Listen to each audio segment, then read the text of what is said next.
Lagot ang Hornets mga idol, siguradong sila'y matatalo sa kanilang pagtitrade. Noong mga nagdaang araw ay kumontak mismo ang Hornets sa liga o sa NBA patungkol sa pagkansela ng Lakers sa kanilang pagtitrade kay Dalton Knecht sa kanila bilang kapalit ni Mark Williams. Ayon sa impormasyon, hindi rin naman daw nag-file ng formal na appeal o formal na reklamo itong Charlotte Hornets. Wala silang sinabmit na mga papeles mga idol. Sa ngayon, naghihintay pa rin naman sa kami Adam Silver kung ano ang gagawin ng Charlotte Hornets dito. Subalit ayon naman sa ibang mga eksperto, 99% ang tsansa na mananalo ang Lakers sa kanilang pagkansela, kung saan malinaw naman na hindi pumasa si Mark Williams sa physical test kaya hindi nila tatanggapin ito. Sa madaling salita, mayroon talagang malaking tsansa na hindi na matutuloy ang trade na ito.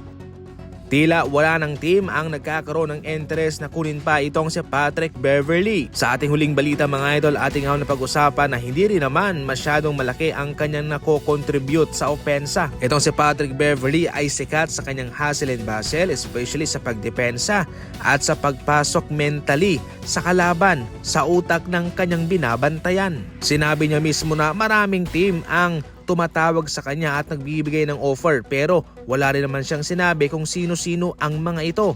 And as of now, wala rin namang mga rumors patungkol sa mga kupunang gustong makuha siya. Ngunit ayon naman sa mga eksperto mga idol, itong Suns daw sa ngayon ang mayroong mataas na tsansang bagsakan nitong si Patrick Beverley. Pangalawa ang Brooklyn Nets, Philadelphia 76ers at ang Lakers pang-apat naman. Sabihin na natin walang masyadong nagagawa itong si Patrick Beverley, pero pwede rin naman siyang pang-apat na opsyon galing sa bangko sa isang contender na kupunan.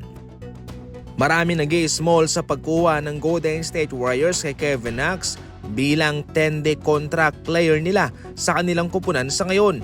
Itong si Kevin Knox ay isang veteran forward mga idol na mayroong taas na 6'7", kasing taas lang sila ni Andrew Wiggins. Itong si Kevin Knox ang isasalpak ni Coach Steve Kerr sa naiwang posisyon ni Kyle Anderson sa kanila. Dihamak naman na mas mabilis gumalaw itong si Kevin Knox mga idol at pure na shooter.